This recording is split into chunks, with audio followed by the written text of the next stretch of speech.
प्यारे बच्चों, आज हम लोग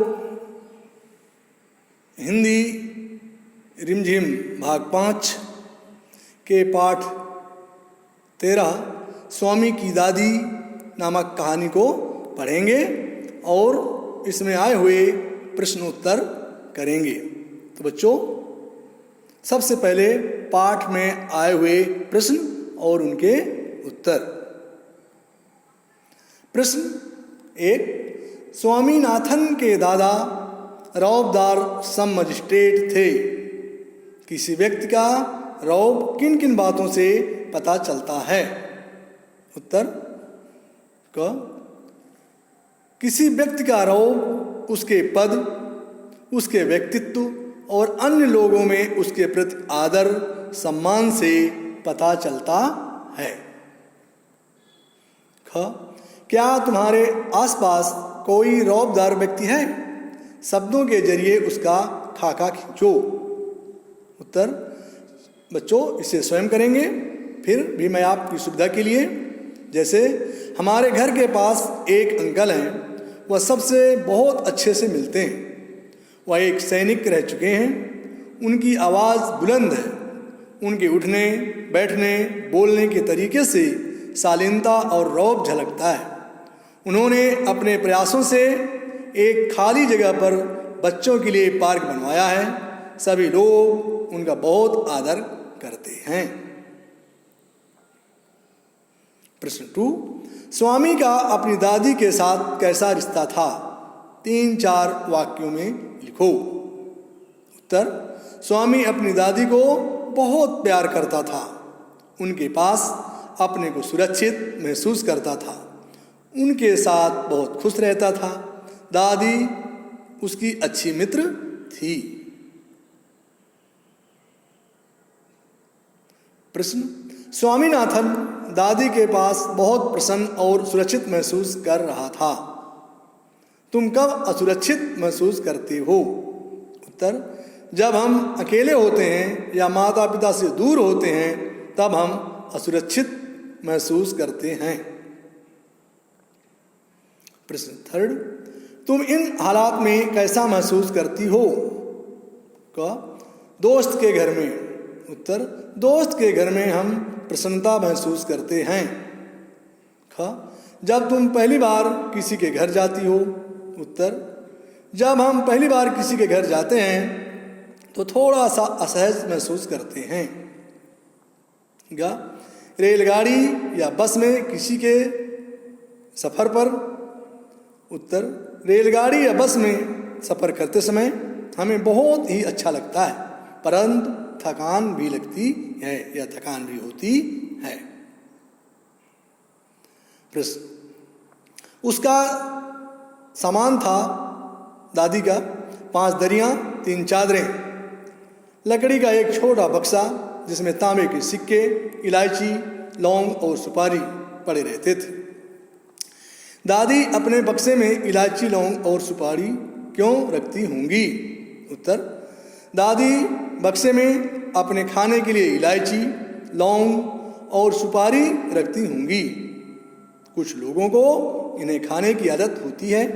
वे खाने के बाद इन्हें चबाते रहते हैं।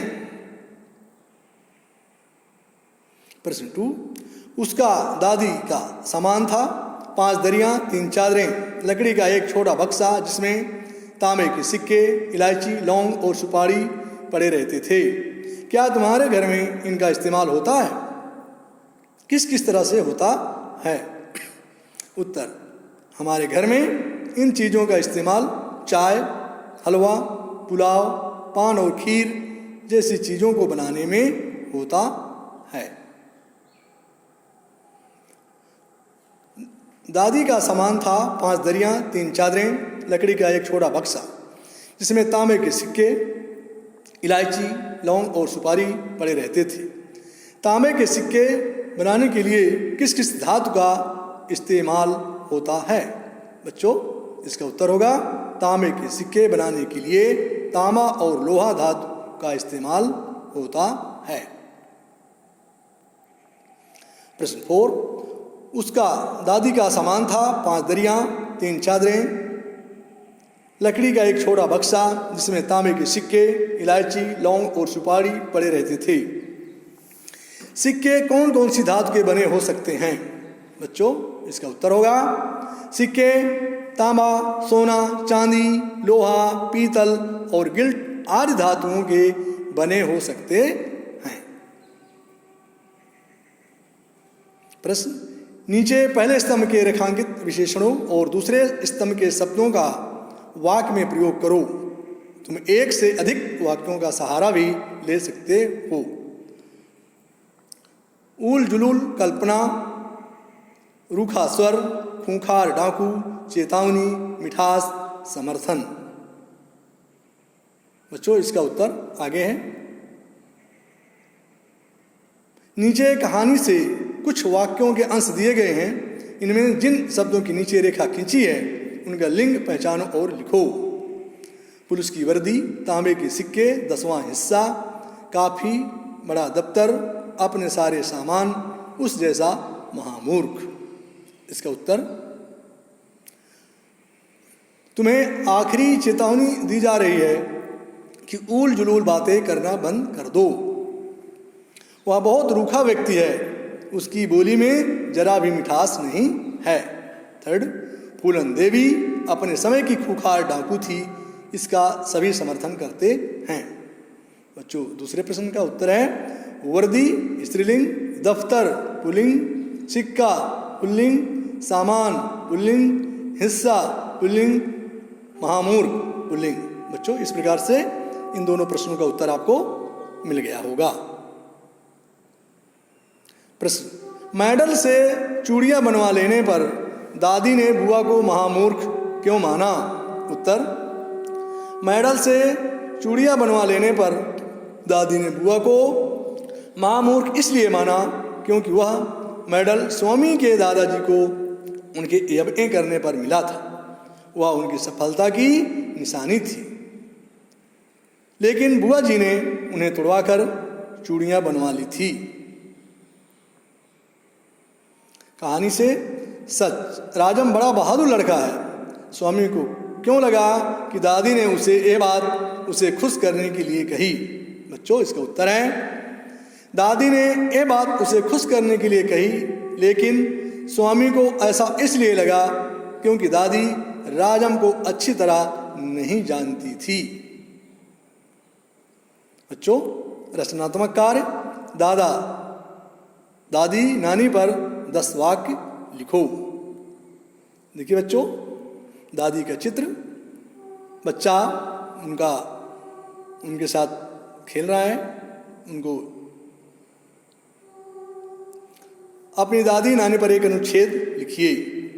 मेरी दादी बहुत प्यारी हैं, वह मुझे बहुत प्यार करती हैं, वह मुझे रोज़ रात को कहानियाँ सुनाती हैं, वह मुझे हमेशा अच्छी बातें बताती हैं, जैसे हमें बड़ों का कहना मानना चाहिए, उनका आदर करना चाहिए, हमें कभी लड़ाई नहीं करनी चाहिए, हमें हमेशा दूसरों की मदद करनी चाहिए।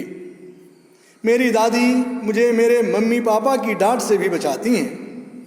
वह मेरे लिए स्वादिष्ट लड्डू भी बनाती हैं और बड़े प्यार से अपने हाथों से मुझे खिलाती हैं। मुझे अपनी दादी बहुत अच्छी लगती हैं। बच्चों ये वीडियो आपको कैसे लगा?